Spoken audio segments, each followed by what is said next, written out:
Okay, Channel X, or whatever creepy board this makes its way onto. I put it here because I thought it'd get to the most people to whom it was relevant. If you are one of those people who are inherently drawn to horror, you're in real danger. I don't know what it is exactly. I don't pretend to know everything that's going on. And in fact, I myself used to be drawn to the more realistic, non-supernatural creepypastas. But, well, let me explain. About a year ago, I was up at 3 a.m. You know, that part of the night where you're so deep into it, it feels like it will never end. Anyway, I was up, clicking around, looking for a good creepypasta I hadn't read before, really getting myself freaked out. You know the feeling, I'm sure. You like the feeling. That's the problem. Anyway, I'm reading, and I hear a pattering sound coming from the kitchen. I had a cat, so I just assumed it was her. But then I glance on my bed, and my cat is there. Now, I've been freaking myself out for a while here, so I was nearly trembling with fear as I opened my bedroom door. I live alone, in a single-bedroom apartment, with just a bedroom, a kitchen, a living room, and a bathroom. My bedroom door opens up onto the kitchen. It was pitch black, the moonlight gleaming off the linoleum. I strained my ears and listened. I heard nothing. I admonished myself for being such a fucking pussy. It was just random house noises, right? Or maybe a fucking mouse in the walls. I was about to turn around and head back into my room when I heard it again, and I saw something scatter across the linoleum in the kitchen, heading for the bathroom. It was small, but it was definitely not a rat. The limbs were way, way too long. The torso was far too high off the ground, and the way it moved quickly, but so awkwardly. In any other circumstances I might have laughed at it. As it was, I was scared shitless. So, I basically freeze for like 10 minutes. It was the size of the thing that convinced me to move. No matter how weird or how fucked up it was so much smaller than me. It couldn't have been that dangerous, right? So I pop open the bathroom door. Before I turn on the light, I do a quick scan. Nothing. I flick the switch. I look around. Still nothing. I look on the ceiling, even. I throw the shower curtain open. Nothing still. What could it have been? My mind started inventing explanations. It definitely had 4 limbs. Maybe it was a big-ass spider who had lost 4 of its legs somehow. That could explain the awkward movement. It was good enough for me. I was about to go back to bed when I thought, on a whim, to use my broom to poke behind the toilet, between the wall and the base of the seat. When I did, I hit something solid, and it scurried out. It looked like a tiny human.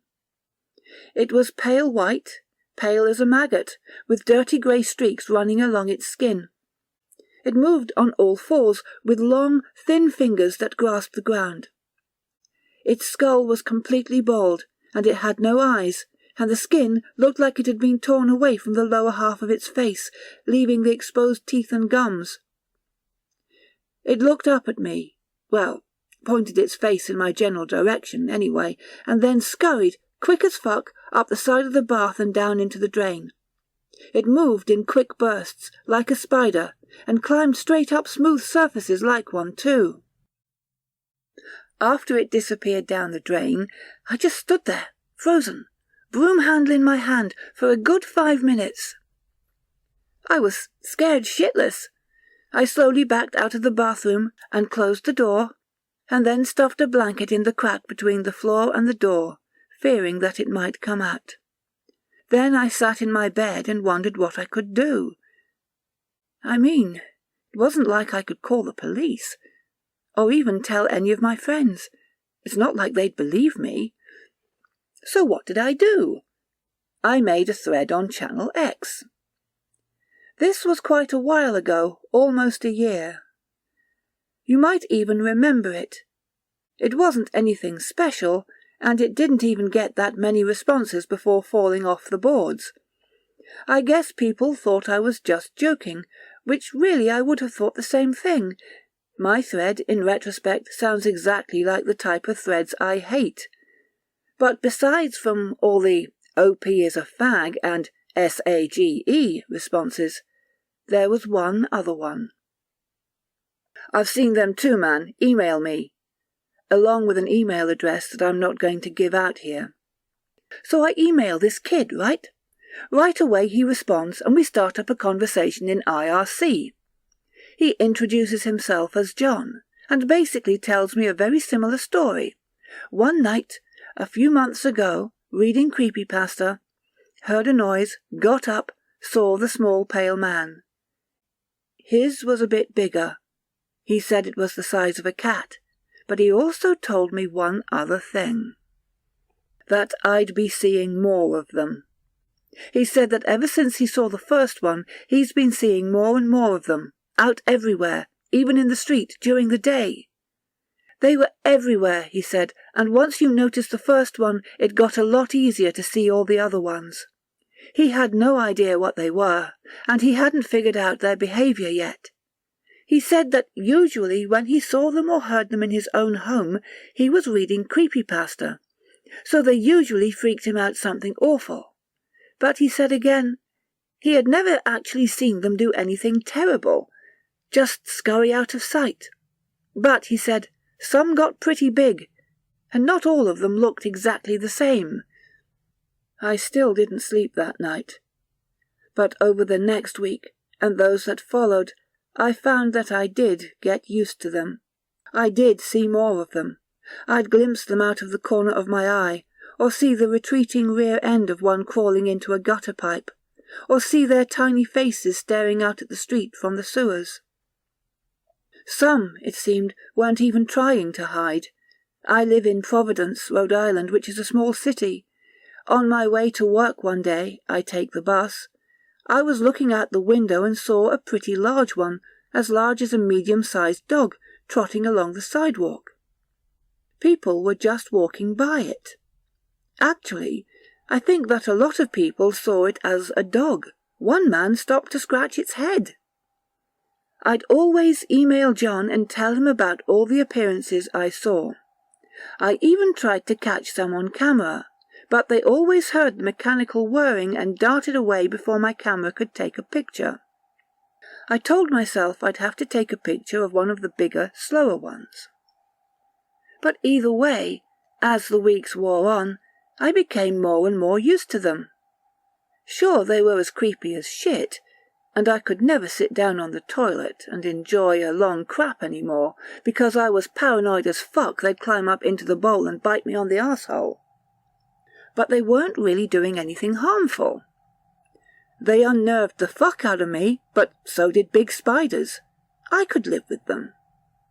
John called them the Gristers, because he said they reminded him of the Grister meme on Channel X for some reason. I'm pretty sure he meant the grifter meme, but the name Grister stuck.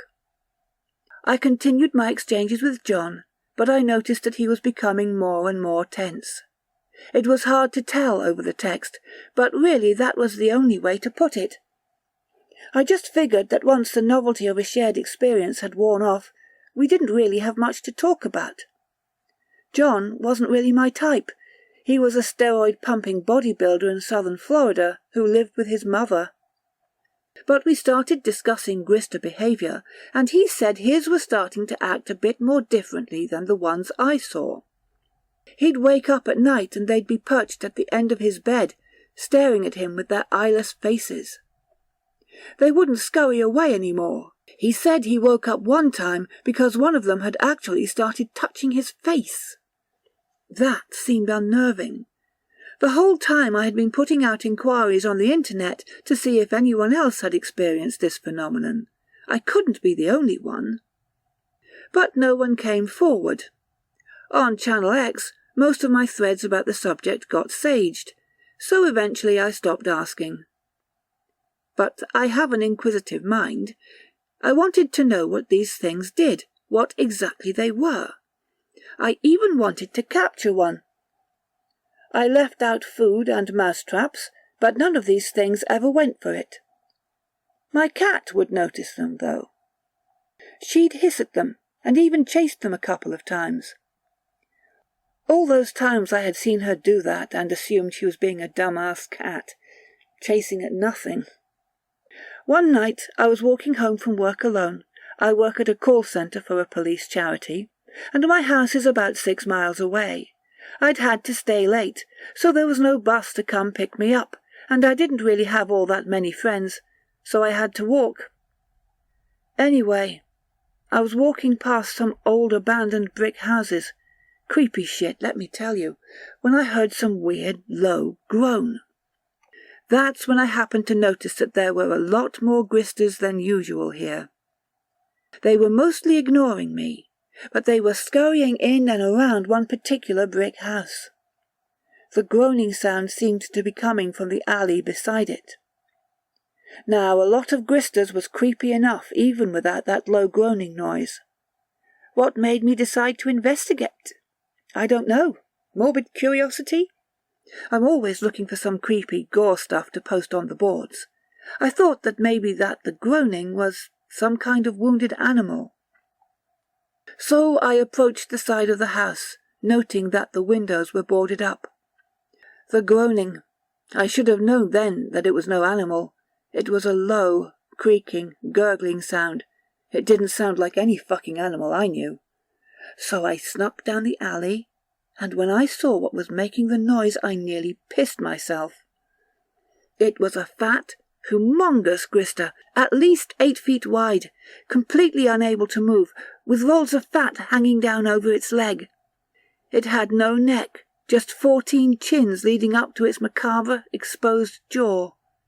Dirty drool ran down its chin to cover its obscenely huge belly. Smaller Gristers crawled in and out of the rolls of its fat. It rubbed itself with a pudgy claw, making that groaning, gurgling sound, which seemed almost sexual. It was terrible. I know it doesn't sound like it, and objectively, I can think that a fat, cooing Grister rubbing itself might sound pretty funny, actually. But in the presence of the thing, all I felt was a sick revulsion and disgust. But, I kept in mind one thing, that I had been looking for a picture of these things. So I busted out my camera phone and snapped a picture. I wish I hadn't. If I hadn't, I think maybe I could have lasted a little longer. The minute I snapped the picture, the thing stopped groaning and swiveled its head toward me. All the Gristers did, in fact. They all started hissing and screaming at me. A horrible fucking sound like rusty nails on a chalkboard. I was thoroughly freaked out. To put things mildly, I lost my shit. I ran out of there as fast as I could, ran all the way home. Gristers didn't seem so harmless to me now. That noise they had made was straight out of hell. I didn't feel safe with the lights off anymore. I flipped all the lights on, scaring the shit out of my napping cat. I slammed the bathroom door shut and stuffed a blanket around the cracks again. Then I sat down on my bed and looked at the picture I had taken. There it was, clear as day, that huge Grister. Just looking at it made me feel sick. Of course I was going to post it on Channel X. I loaded it onto my computer and sent an email to John with the subject, "Will you look at this fat fuck?" Then I immediately came to Channel X and began typing up my thread, explaining myself, explaining the Gristers, explaining the photograph. I was just getting ready to post when John sent me a message. "Yo, don't show this shit to anyone." I stopped.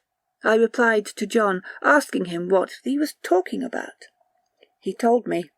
He said that he thought he had figured out what was making the Gristers around him more hostile.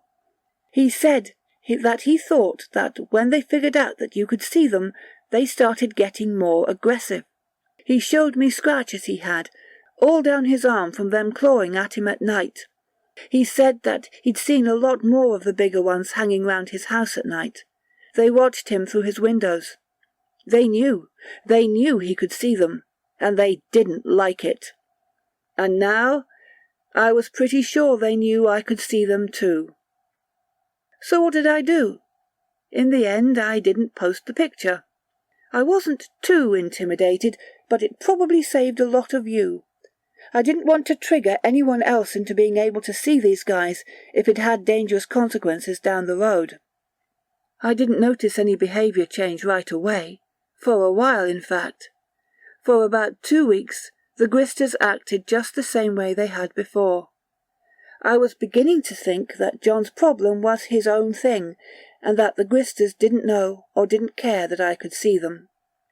And then things started happening so fast. I woke up one night and there were 4 of them, just perched around my bed, staring at me. I freaked the fuck out and swept them away, and they just hissed that terrible noise at me and ran away. I emailed this to John, who I hadn't talked to otherwise. He didn't respond.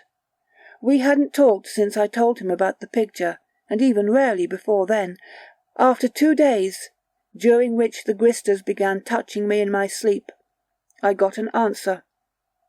John was dead. His brother had the password to his email and was letting all his internet acquaintances know. He had committed suicide, sliced open his wrists in the bathtub. John didn't seem like the type to commit suicide to me. Had things with the Gristers really gotten that bad that they drove him to that? We didn't really know each other very well, but he hadn't mentioned anything to me. His brother said he hadn't left a note. I gave him my condolences. Now I had no one to talk to about this. I started looking online for more references or anything. All the while the Gristers were getting more and more aggressive. I'd look over my shoulder and there would be 1 or 2 on the windowsill, just staring at me. One time I opened the door to my apartment. I live on the 3rd floor. And there was one about the size of a large dog staggering around at the bottom of the stairwell. Pale face, flashing in and out of the darkness, baring its teeth in a growl at me, pale limbs flashing as it bounded up the stairs. I slammed the door shut. I didn't get to work that day. Then I saw it on the news. The house that I had seen the fat-ass Grister at. I would have skipped right past the news story had I not seen the picture of the house. The article was titled, 8 Found Dead, 3 Alive in Rape Dungeon Raid. Apparently some sick fuck had been using the basement of one of those abandoned houses as a place to keep women prisoner and kill them when they felt like it. It was a terrible fucking story, but one of the things one of the survivors said really struck me. We were just so terrified all the time. We never knew when he was going to come in and decide to kill one of us, when he was going to really hurt us while raping us. We were just so terrified all the time. Terrified all the time. And Gristers had been all over the place. And when I first saw one, I had been reading creepypasta, and pretty freaked out. Same for John. Were these things drawn to fear? Then I read that 2 of the survivors were being sent to a mental hospital for hallucinations. Did they see the Gristers? I stopped sleeping. I didn't want to wake up to those things staring at me.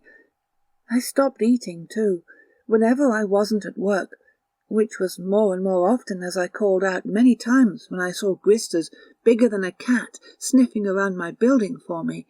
I was locked in my room, trying to hunt for information on the internet about these things. I just couldn't find anyone who has actually seen them. The Gristers were getting more violent.